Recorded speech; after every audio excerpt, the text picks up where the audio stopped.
नमस्कार, मैं सुष्मिता मिश्रा। आप देख रहे हैं 4 PM न्यूज नेटवर्क। फिर से यूपी का मुख्यमंत्री बनने और सत्ता संभालने के लिए अखिलेश यादव बेताब है। यही वजह है कि समाजवादी पार्टी हर हाल में मिशन 2027 में चुनावी फतेह करने की जुगत में लगी हुई है। हालांकि यूपी विधानसभा चुनाव काफी दूर है, लेकिन अभी से अखिलेश यादव के सिर ताज सज गया है। लेकिन यह ताज किसने सजाया है वह अहम है। दोस्तों, अखिलेश यादव लगातार पीडीए की बात करते हैं, पीडीए समाज को मजबूत करने की बात करते हैं और अब अखिलेश यादव ने एक ऐसा दांव चला है जो उत्तर प्रदेश में भारतीय जनता पार्टी को बेहद परेशान करने वाला है। साफ तौर पर अखिलेश यादव ने उत्तर प्रदेश में छोटी छोटी जातियों को और तमाम जातियों को एक गुलदस्ते में बनाना चाहते हैं, एक सूत्र में बांधना चाहते हैं ताकि उनके सहारे पीडीए की लड़ाई को आसान बनाया जाए। पीडीए यानी पिछड़ा, दलित, अल्पसंख्यक, इन तमाम जातियों को जोड़ा जाए। अखिलेश यादव यह भी कहते हैं कि जो भी पीड़ित है, जो भी शोषित है, जो भी वंचित है, जिनके साथ भी अन्याय हो रहा है, वो हर शख्स पीडीए का हिस्सा है। जो पीड़ित है वो पीडीए का हिस्सा है, जिसका दमन किया जा रहा है वो भी पीडीए का हिस्सा है, जिसके साथ अन्याय हो रहा है वो भी पीडीए का हिस्सा है। पूरे पीडीए परिवार को न्याय दिलाना, इसका विकास करना ही समाजवादी पार्टी का लक्ष्य है। तो जिस तरह से अखिलेश यादव छोटी छोटी जातियों को अपने साथ जोड़ रहे हैं, क्या अखिलेश यादव को 2027 में मजबूती मिलेगी? अखिलेश यादव को सत्ता के करीब ले जा पाएगी? यह बेहद अहम सवाल है। आपको बता दें कि समाजवादी पार्टी के राष्ट्रीय अध्यक्ष अखिलेश यादव ने आज प्रेस कॉन्फ्रेंस की, जहां अखिलेश ने यूपी सरकार के खिलाफ कई गंभीर आरोप लगाए। इस दौरान चाचा शिवपाल यादव भी मौजूद रहे। अखिलेश यादव ने बुंदेलखंड के झांसी जिले के किसानों की समस्याओं पर भी चर्चा की और किसानों के हित में सरकार से सख्त कदम उठाने की मांग की। हमारे झांसी के किसान भाई आए, पहले भी आए थे। एक डेलीगेशन बना करके मैंने लीडर ऑपोजिशन जो अपर हाउस में उनके साथ भेजा था, संबंधित अधिकारियों से बैठक करके आए। जिला अधिकारी महोदय ने जो आश्वासन दिया है, स्वाभाविक ये बात स्वीकार की जाती है कि अगर जिलाधिकारी महोदय कोई बात को मान रहे हैं तो इसका मतलब सरकार भी उससे सहमत है। अगर उस समय के जिलाधिकारी महोदय जो भी रहे थे, उन्होंने आश्वासन दिया है कि हम समस्याएं जो किसानों की उनका समाधान करेंगे, तो दोबारा जाकर के हम लोग अपने लीडर ऑपोजिशन को कहेंगे कि दोबारा जाकर के एक बार किसानों के बीच और वहां पर संबंधित अधिकारियों से बातचीत कर करके फिर आगे इस लड़ाई को हम बढ़ाएंगे। और अगर ये सरकार ने फैसला लिया है कुछ कैबिनेट्स में जो हमारी जानकारी में नहीं है, लेकिन हम किसानों के लिए, ये जो झांसी के किसान या उत्तर प्रदेश के अलग अलग जगह के किसानों को जो विकास के लिए, उद्योग के लिए, कारोबार के लिए जमीन छीनी जा रही है, समाजवादी पार्टी की मांग है कि उनको बाजार भाव मिलना चाहिए, बाजार की कीमत मिलनी चाहिए, जो मार्केट प्राइस है वो मिलना चाहिए।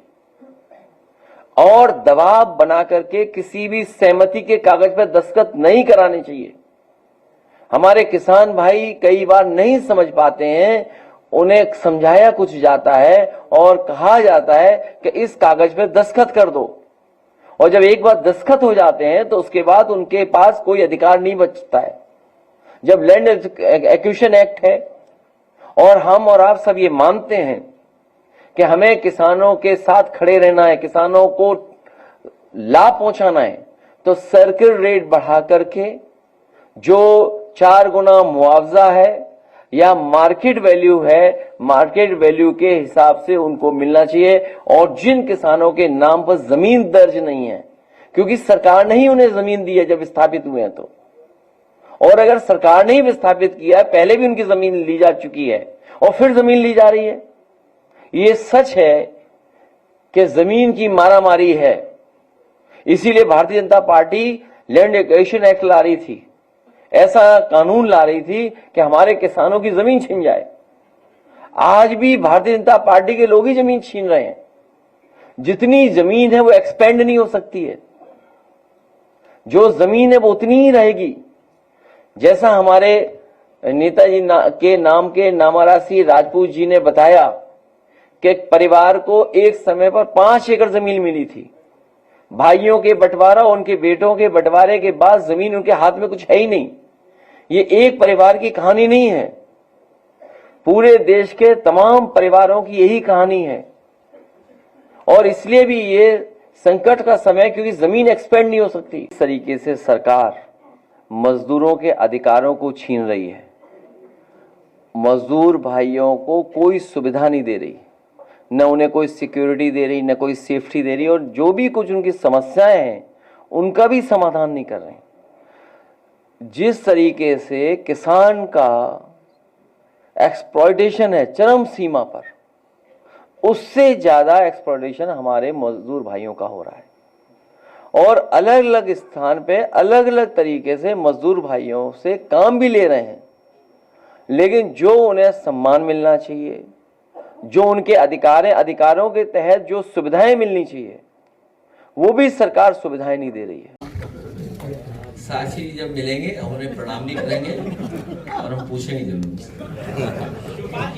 देखो मैं सच बताऊं आपको, आप नहीं जानते कुछ भी। जिस दिन हम चाहेंगे साक्षी महाराज जी समाजवादी पार्टी में आ जाएंगे। आप जानती नहीं, सच बता रहा हूं मैं आपको, आप पूछ लो फोन मिला के।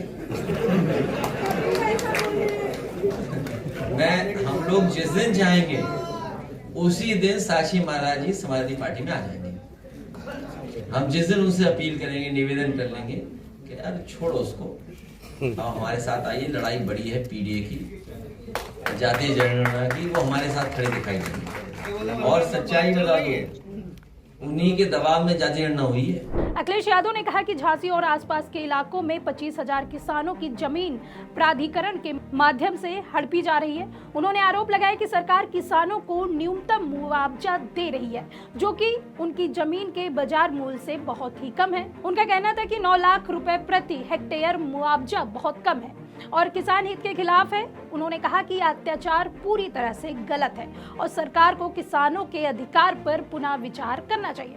अखिलेश यादव ने कहा कि सरकार को किसानों के मुआवजे का सही मूल्य बाजार भाव के हिसाब से देना चाहिए और इसके लिए सर्किट रेट में भी बढ़ोतरी की आवश्यकता है। उन्होंने आरोप लगाया कि भाजपा सरकार के दौरान किसानों की जमीन छीनने की प्रक्रिया तेज हो गई है, जो बुंदेलखंड और अन्य इलाकों में किसानों के लिए संकट का कारण है। अखिलेश यादव ने आगरा में अमन यादव के फर्जी इनकाउंटर पर भी सवाल उठाए। उन्होंने दावा किया कि इनकाउंटर फर्जी था, जाति विशेष को बदनाम करने के लिए इसे अंजाम दिया गया। उन्होंने पुलिस अधिकारियों पर भी गंभीर आरोप लगाए और कहा कि जो अधिकारी इस मामले में शामिल है उन्हें सस्पेंड किया जाना चाहिए। फिलहाल अखिलेश यादव पीडीए की राजनीति कर रहे हैं। 2027 में यूपी विधानसभा चुनाव आने वाले हैं और अखिलेश यादव जी तोड़ मेहनत कर रहे हैं और जिस तरह से योगी आदित्यनाथ पर निशाना साध रहे हैं, ऐसा लग रहा है कि 2027 में कुछ नया होने वाला है और अखिलेश यादव यूपी में मुख्यमंत्री बनने के लिए बहुत ज़्यादा ही बेताब हैं। इसलिए ज़्यादातर उनका जो प्रेस कॉन्फ्रेंस हो या फिर वो कहीं बयान दे रहे हो, उनका ज़्यादातर यही रहता है कि पीडीए जो पिछड़ा दलित और अल्पसंख्यक है उनकी आवाज़ बनना और उनको न्याय दिलाना। फिलहाल इस खबर में इतना ही। ऐसी राजनीतिक खबरों के लिए बने रहिए 4PM न्यूज़ नेटवर्क पे। मैं सुष्मिता, नमस्कार।